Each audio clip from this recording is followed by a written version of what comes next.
Hello guys, Suez canal का नाम तो आप लोगों ने ज़रूर सुना होगा और आप लोगों ने इसके बारे में 7th या फिर 8th क्लास में पढ़ा भी होगा। पर क्या आपको इसके बारे में कुछ रोचक बातें पता हैं कि आखिर कैसे इस नहर के बनने से भारत से यूरोप के बीच की दूरी 7000 किलोमीटर कम पड़ गई और आखिर कैसे पूरे दुनिया का 12% का ट्रेड इसी नहर से होता है।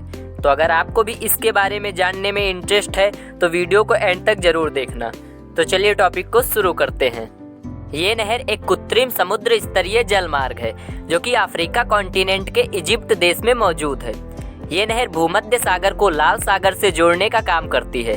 इस नहर की लंबाई पनामा नहर की लंबाई से दोगुनी है। प्रेजेंट टाइम में इस नहर पर इजिप्ट का कंट्रोल है।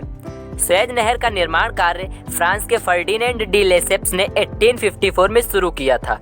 उसके कुछ सालों बाद 1858 में इस नहर का निर्माण करने के लिए एक कंपनी बनाई गई जिसका नाम universal Suez ship canal company था। इस नहर को बनने में लगभग 10 साल लगे थे। 1869 में ये पूरी तरह से बनकर तैयार हो गई थी। 17 नवंबर 1869 को इस नहर को अंतर्राष्ट्रीय यातायात के लिए खोल दिया गया था।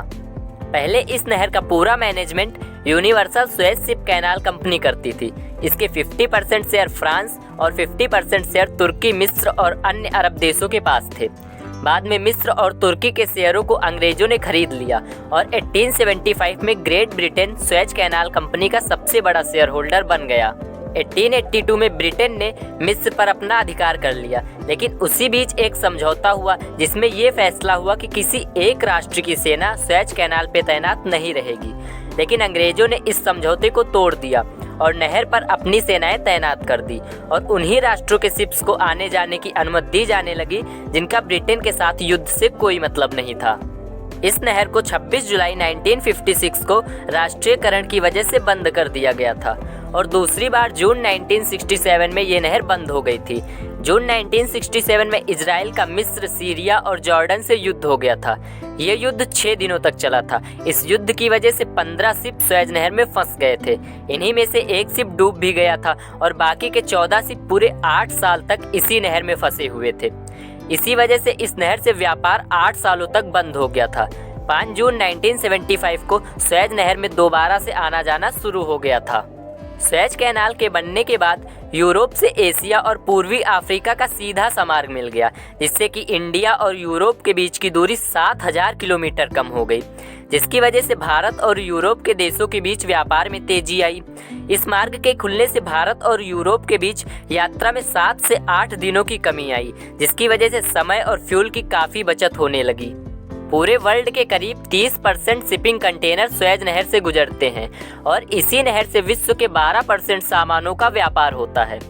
इस नहर से पश्चिमी यूरोप के देश और अमेरिका के देशों को भारत और एशिया के देशों से लोहा, मैग्नीज, चाय, जूट, रबड़, कपास, मसाले जैसी सामान एक्सपोर्ट की जाती हैं। सुएज नहर की वजह से यूरोप, पूर्वी अफ्रीका, ईरान, अरब के देश, भारत, पाकिस्तान, ऑस्ट्रेलिया और न्यूजीलैंड जैसे देशों के साथ व्यापार सुविधाजनक और सस्ता हो गया।